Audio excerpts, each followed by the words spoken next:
दोस्तों नमस्कार, मैं राहुल झा आपका स्वागत करता हूं। आज हम बात करेंगे सुजलॉन एनर्जी शेयर के बारे में। आज कैसा रहा और कल की क्या उम्मीद है, तो चलिए शुरू करते हैं। सुजलॉन एनर्जी शेयर आज के दिन जो है उसका प्राइस रहा 54.3। हम देख रहे हैं कि ये लगातार गिर रहा है और करीब 60 के बाद दोबारा गिरता गया और लगभग 4 दिन से करीब गिर रहा है। एक दिन थोड़ा सा उसमें तेजी आई थी। अब 28 को यानी मंगलवार को इसका रिजल्ट है और रिजल्ट इस बारी बहुत अच्छा होने की उम्मीद है। उसके पहले हम कुछ इसके डिटेल्स देखते हैं। अभी इसका मार्केट कैपिटलाइजेशन 73,482 करोड़ है। एक समय पे इसका मार्केट कैपिटलाइजेशन 1 लाख करोड़ से ऊपर हो गया था। अभी ये गिरा है 86 के बाद ये अभी 54.3 पे पहुंच गया है। अब इसका अगर 52 वीक्स का हाई और लो देखें तो वो है 86 और 35.5। स्टॉक का पी अभी 74.5 है। पहले इसका स्टॉक पी कुछ दिन पहले 100 से ऊपर था। अब इसका स्टॉक पी कम हुआ है क्योंकि इसका प्राइस कम हुआ है, तो उस हिसाब से स्टॉक पी कम हुआ है। बुक वैल्यू इसका 3.32 रुपीज़ है और डिविडेंड यील्ड अभी तक डिविडेंड दिया नहीं इसने, पर अब कंपनी सोच रही है कि शायद 2025 तो नहीं 2026 से शायद डिविडेंड देना भी चालू करे, जो कि इसके शेयर को और अट्रैक्टिव बनाएगा।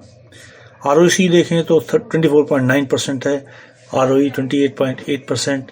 फेस वैल्यू इसका शेयर का 2 रुपये है। तो ये थी कुछ डिटेल। अब जो है हम बात करते हैं इसके रिज़ल्ट के बारे में। इसका रिज़ल्ट 2023 के दिसंबर में इसका सेल्स था 1560 करोड़। मार्च 2024 में 2196 करोड़। जून 2024 में 2022 करोड़ और सितंबर 2024 में इसका सेल्स रहा 2103 करोड़। इस बार उम्मीद है कि इसके जो सेल्स है वो बढ़ के आएंगे, क्योंकि पिछले क्वार्टर में जो है काफ़ी डिस्टर्बेंस रही थी। बारिश बहुत हुए थे, काम कम हुआ था, तो उससे हिसाब से प्रोडक्शन कम हुई। इस बारी जो है मौसम सब ठीक रहा, सिचुएशन सब अच्छी रही है। तो इस बार लोग उम्मीद कर रहे हैं कि करीब 2800 करोड़ से लेके 2900 करोड़ यानी 2900 करोड़ तक इसका सेल्स जा सकता है। एक्सपेंस भी इसका बढ़ा है। पिछले बार इसका एक्सपेंस उस 2100 अगर इसका सेल्स था तो करीब 1809 करोड़ इसका जो था वो एक्सपेंस था। और ऑपरेटिंग प्रॉफिट पिछले क्वार्टर में सितंबर 2024 में 294 करोड़ था। उससे पहले जून क्वार्टर में 370 करोड़ और मार्च 2024 में 357 करोड़। यानी कि सितंबर क्वार्टर में हमने देखा कि कुछ इसका ऑपरेटिंग प्रॉफिट गिरता हुआ नजर आया। वो इसका रीज़न ये था कि काम कम हुआ था, बारिश से डिस्टर्बेंस बहुत हुई थी, तो उस हिसाब से इसी का प्रॉफिट कम रहा। एक्सपेंस दिखा रहा है ज़्यादा। सेल्स भी हालांकि बढ़ा था, पर क्योंकि एक्सपेंस भी ज़्यादा था और काम भी उस हिसाब से नहीं हुआ था, इसीलिए इसका प्रॉफिट मार्जिन काफ़ी कम हो गया, 370 के मुकाबले 294 करोड़। पर इस बार उम्मीद है कि जो जून क्वार्टर में इसका रिजल्ट आया था और इसका ऑपरेटिंग प्रॉफिट था 370 करोड़, तो इस बार ही इसको काफ़ी बढ़ के आ सकता है। करीब 400 से 500 करोड़ तक का समझिए ऑपरेटिंग प्रॉफिट आ सकता है।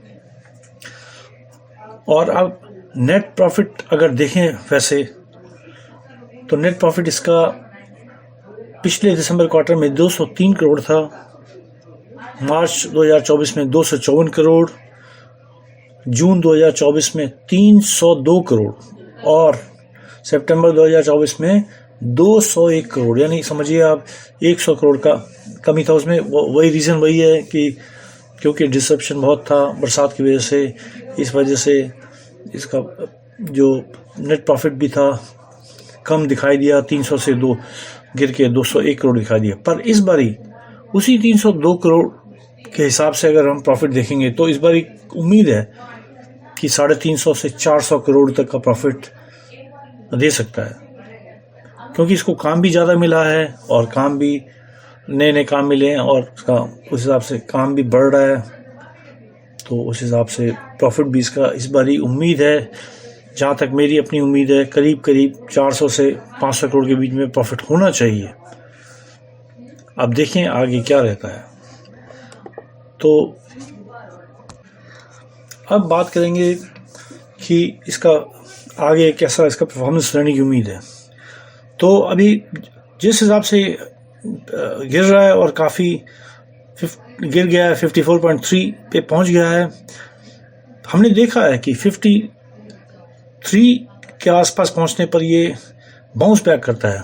तो कल का दिन जो है वही दिन है, 54.3 पे है और कल के दिन करीब 53 के आसपास पहुंच के ये इसमें एक बाउंस बैक होगा, क्योंकि रिज़ल्ट भी अनाउंस हो गया। तो उस हिसाब से बाउंस बैक बिल्कुल ड्यू है और अब उम्मीद है कि ये काफ़ी ऊपर तक जा सकता है इसके बाद। हालांकि हम देखें तो दुनिया में अभी कुछ प्रॉब्लम्स आई हैं विंड एनर्जी सेक्टर में। जैसे अमेरिका में भी उन्होंने कहा कि हम विंड सेक्टर को आगे नहीं बढ़ेंगे, उसमें उसके लिए कोई लोन नहीं देंगे।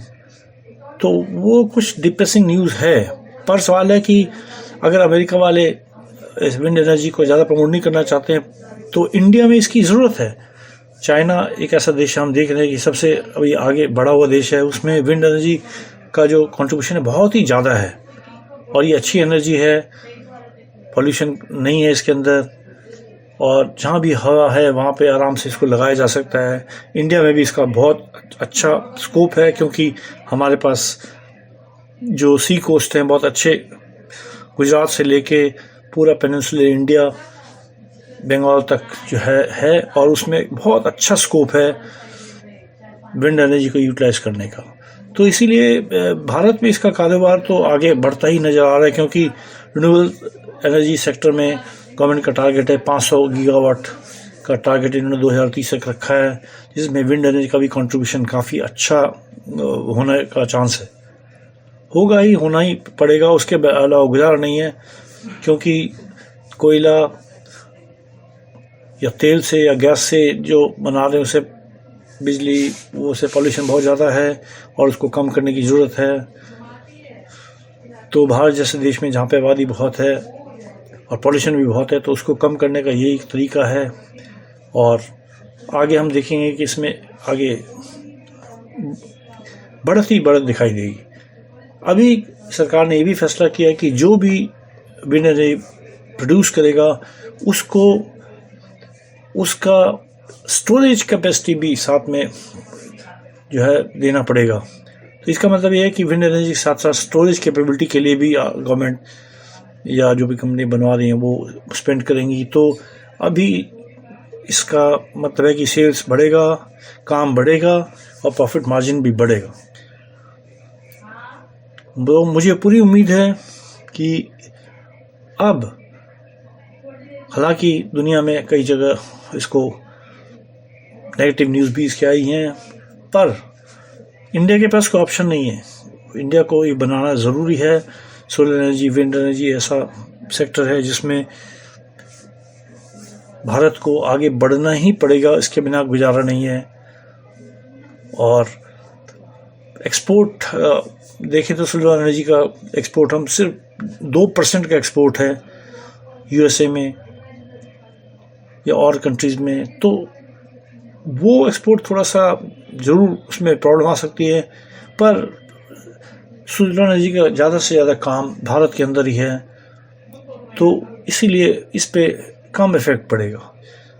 पैसे की भी उतनी दिक्कत नहीं है, क्योंकि इसको फाइनेंस करने के लिए कई कंपनियां, इरिडा है या और जो कंपनीज हैं, उन्होंने कहा हुआ है कि इसको पैसे की कोई ज़रूरत हो तो वो फाइनेंस कर सकते हैं। हालांकि सोलर एनर्जी खुद भी अब इतना कैपेबल हो गया है कि वो कोई भी प्रोजेक्ट अगर मिलता है तो आसानी के साथ अपने रिजर्व से उसको पूरा कर सकता है। तो हमें उम्मीद है कि आगे जो है अब सुज़लॉन अच्छा ही अच्छा दिखाएगा, और मेरे हिसाब से इसका नेक्स्ट टारगेट कुछ ही महीनों में 100 तक जा सकता है। पर ये मार्केट है, कुछ पता नहीं है क्या होगा आगे, पर फिर भी हमें उम्मीद है। अब हम ये बताना चाहेंगे कि ये वीडियो हम एजुकेशन पर्पस के लिए बनाते हैं। अगर आपको ख़रीदने की कोई इच्छा है शेयर को, तो आप अपने एक्सपर्ट से गाइडेंस लेकर ही ख़रीदें। तो इसी तरह से आपके सामने नई वीडियो लाते रहेंगे अच्छे टॉपिक के ऊपर। अगर आप हमारे चैनल में पहली बार आएँ तो इसे लाइक और सब्सक्राइब करें। धन्यवाद।